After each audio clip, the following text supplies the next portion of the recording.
Well, look, we are going to take a trip. We're going to take a trip down the GI tract, and I won't tell you where it ends. The ending is when it is. Look at each stop. We're going to talk about the 4 things. Yes. At each stop, we're going to talk about secretions, digestion, and absorption. We are not going to talk about motility because it's boring. Okay. So let's talk about the mouth. What is secreted? Saliva. Okay. Saliva contains amylase and lipase and other substances. By the way, it contains amylase and lipase. Which of the 3 substances does it break down? And good, yes. Look, here's the deal. Here's the deal. If it doesn't have an enzyme, it doesn't break it down, yes? Does any protein digestion occur in the mouth? No. Why not? There's no enzymes released. You have mechanical digestion, but no chemical digestion. Carbohydrate and some fat digestion begins. And the book says this. There's no absorption of anything other than some drugs. Now let me tell you, does anyone know any drugs get absorbed in the mouth? Well, let's talk about it. Oh my goodness. Lidocaine, there's one I can think of. Let's try a couple. Nitroglycerin. Nitroglycerin. Nitroglycerin. Nitroglycerin, which they used to make dynamite, you put it under the tongue of somebody who had a heart attack, and it will be converted into nitric oxide, NO. Oh, NO is a vasodilator. Okay, so that's absorbed. Now,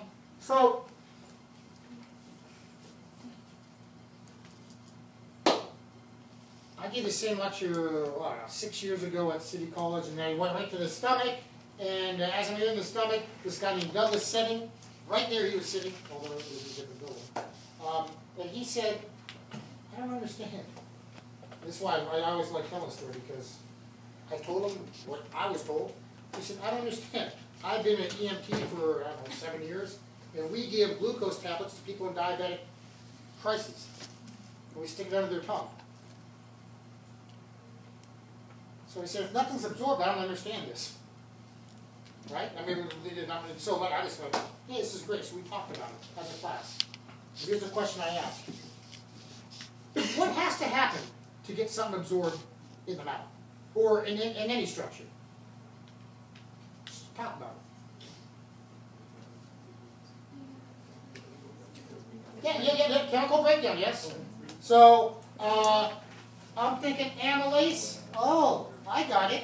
Amylase breaks it down into disaccharides, but not into monosaccharides. Right. So that hasn't happened, but this is the glucose tab, right? It's already a monomer. Yes? Yes. Okay, let's go something else. There's 2 other things. You hit the kind of the important one. There's one I think more important. What else do you need? To get it from the GI tract to the blood. You have to have a transporter.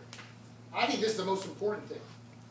So we came to the transporter, and the other thing we came up with, so I'll just tell you the 3 things you could write down. One, you have to chemically break it down, and look at nothing here is chemically broken down into an absorbable unit. But what if you put one in there, yes? You put it in as an absorbable unit. Well, now you need a transporter, and the other thing you need is you have to have a lot of blood vessels there, yes? So we came up with this, after 15, 20 minutes of talking. This was a night class. Son of a gun, the next morning I woke up, I got an email from Douglas Setting, and he said he looked up on the internet and he found out that these researchers in Japan had located a GLUT4 transporter in the sublingual part of the mouth of a mouse. Well, what does that mean? Well, it means that there are transporters underneath mouse tongues and our tongues. They're there. And I'm just like, whatever I did or didn't do teaching, he learned well, right? Because in the end, right, you just got to look things up. In the end, you follow your hunches, you say, this doesn't make sense, right? I've been given this thing for 5 years. Why are we doing this if there's no transporters? So he found out there was a transporter, and that's it. So the book is wrong. It's wrong. I didn't bother alerting Dr. Silverthorne, who wrote this book, about this, but there are some inaccuracies. But the point is, and here's the point, we're going to continue this for another 20 minutes, is this is what you need to digest something, to get something into your blood. It has to be broken down, yes. And you have to have a transporter. And you have to have a lot of blood vessels around, otherwise it doesn't get transported very well. So apparently, glucose, you do have glucose transporters there. So apparently they were doing, so by the way, diabetic coma, right, or crisis, they have low blood sugar, and you want to get glucose in here. So, my friend, who I grew up with that guy, he's always had candy, right? Always had some candy, which never made any sense to me, right? Like you're diabetic, you must have sugar, but then when you're in trouble, you have sugar. Maybe, I didn't know much at the time, but that's exactly what the deal is. So, good. That's the mouth, and the esophagus, like I said, is born. So, okay, now we're into the stomach. So this food, what is digested? Carbohydrate, protein, or lipid so far? In lipids, right? No protein digestion, okay? So now you go to the stomach. Wow, what happens in the stomach? Well, there are many substances secreted, and we're going to spend some time talking about these. There's many.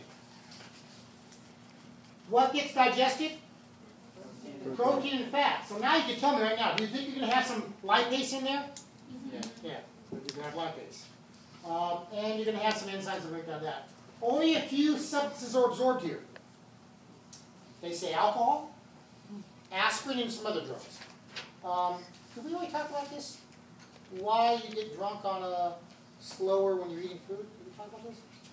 No. Okay, how many people have heard that if you eat while you are drinking, you will not get drunk as fast? Well, okay. Something really sweet. Well, you got bamboozled by somebody. Okay, good. Well, you all heard that. Tell me why. We're going to talk about this for three to 5 minutes. Because if you can't talk about something relevant like this,